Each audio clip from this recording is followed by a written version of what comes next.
Masipag at nagsusumikap na PWD tricycle driver brutal na pinaslang sa Tabon, Mabalacat City. Isang panawagan para sa hustisya ang mariing hinihingi ngayon ng pamilya ng isang tricycle driver matapos itong matagpo ang patay sa isang masukal na lugar sa Tabon, Mabalacat City. Nananawagan ng agarang hustisya ang pamilya ni Rodrigo Gomez, 58 years old, isang masipag na tricycle driver, matapos siyang brutal na paslangin at matagpo ang wala ng buhay sa isang masukal na bahagi ng Tabon, Mabalacat City, umaga ng February 11, 2026.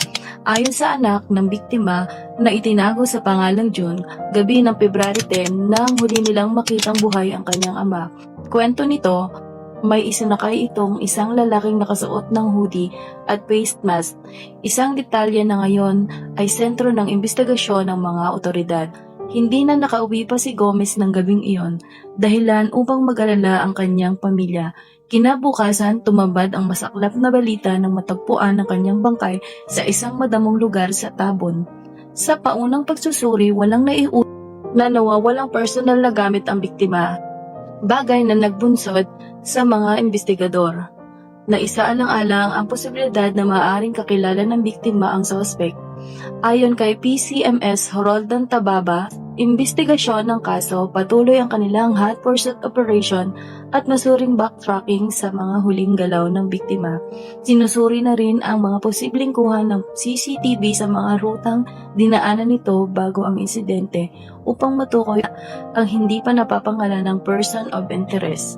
Samantala, nananawagan ng pamilya Gomez sa sinumang may impormasyon kaugnay sa krimen na makipag-ugnayan sa pinakamalapit na himpilan ng pulisya.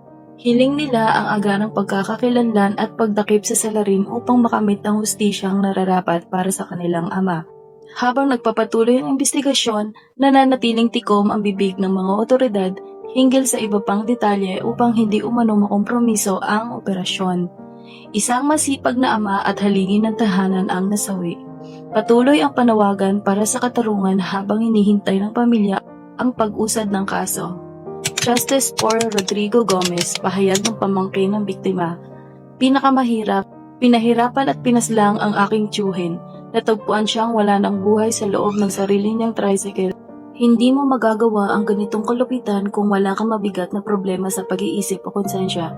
Isa na siya ang PWD, pero trinato pa rin siya na mas masahol pa sa hayop. Hindi ito aksidente, hindi ito simpleng pagnanakaw at hindi ito pagkakataon lamang. May iba itong dahilan. Hindi nila kinuha ang kanyang mga gamit, kinuha nila ang kanyang buhay na parang wala itong halaga. Ang pasada na dapat sana'y huli na niya para sa araw na iyon, ang naging huli na rin niyang biyahe sa buhay. Wala na ang one call away, wala na ang serbisyo, at wala na ang tiyuhing buong pusong nagmamahal sa kanyang mga pamangkin. Sa bawat kwento ng krimen, may boses na dapat marinig. Ang katotohanan ay hindi dapat itinatago. At hanggat may katotohanang kailangang ihayag, ang hustisya ay hindi dapat ipinagkakait. Ito ang Kakrimen Diaries PH, kung saan ang krimen ay sinusuri at ang katotohanan ay inuulat. Hanggang sa muli, adios mga Kakrimen Diaries PH. Thank you for watching. God bless.